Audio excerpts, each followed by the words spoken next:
আপনিও নিশ্চয়ই সেখানে ছিলেন কিনা, প্রশাসনের রাজনৈতিকভাবে সম্পৃক্ত ব্যক্তিরা রয়েছেন বলে দাবি করেছেন জামায়াত ইসলামী। দলটির নায়েবে আমির আব্দুল্লাহ মোহাম্মদ তাহের বলেছেন, রিটার্নিং কর্মকর্তাদের মধ্যে অনেক দলীয় ডিসি নিয়োগ করা হয়েছে।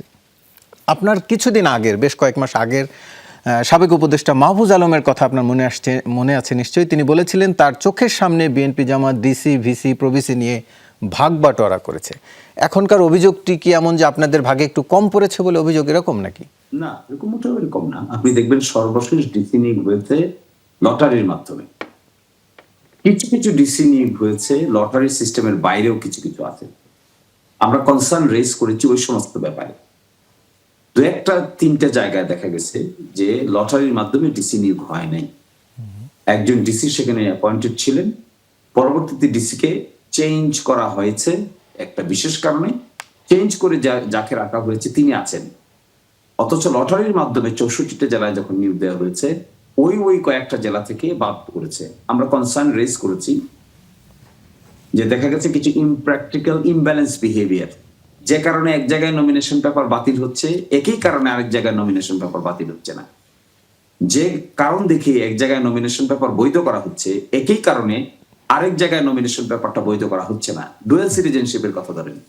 ডুয়েল সিটিজেনশিপের কথার আইনটা হলো, কারো ডুয়েল সিটিজেনশিপ তিনি যদি সারেন্ডার করে থাকেন, তাহলে সারেন্ডার করাটা অ্যাকসেপ্টেড যদি হয়ে থাকে, তাহলে এই কাগজটা তিনি ইলেকশন কমিশনে জমা দিবেন। এই অ্যাকসেপ্টেড হয়ে গেলে ধরে নেওয়া হবে তার একটা নাগরিকত্ব চলে গেছে।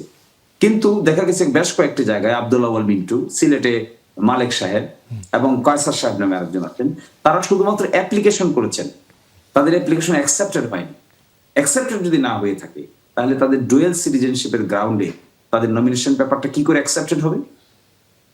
অথচ একই গ্রাউন্ডে কুড়িগ্রামে ব্যারিস্টার মাহবুব রহমান সালেহী তারটাকে রিজেক্ট করে দিয়েছেন। কি কারণে রিজেক্ট করে দিয়েছেন? যে আপনার এটি তো অ্যাকসেপ্ট হয় নাই, আপনি জমা দিয়েছেন, তথ্য দিয়েছেন, কিন্তু ব্রিটিশ হোম অফিস তো অ্যাকসেপ্ট করে নাই। তাহলে ব্রিটিশ হোম অফিস তো আব্দুল আউয়াল মিন্টুটা অ্যাকসেপ্ট করে নাই, আমেরিকান ব্রিটিশ হোম অফিস তো মালেক সাহেবটা অ্যাকসেপ্ট করে নাই, ব্রিটিশ হোম অফিস তো আরো অনেকজন অ্যাকসেপ্ট করে নাই, তাদের নমিনেশন পেপার কেন বৈধ হয়ে গেল?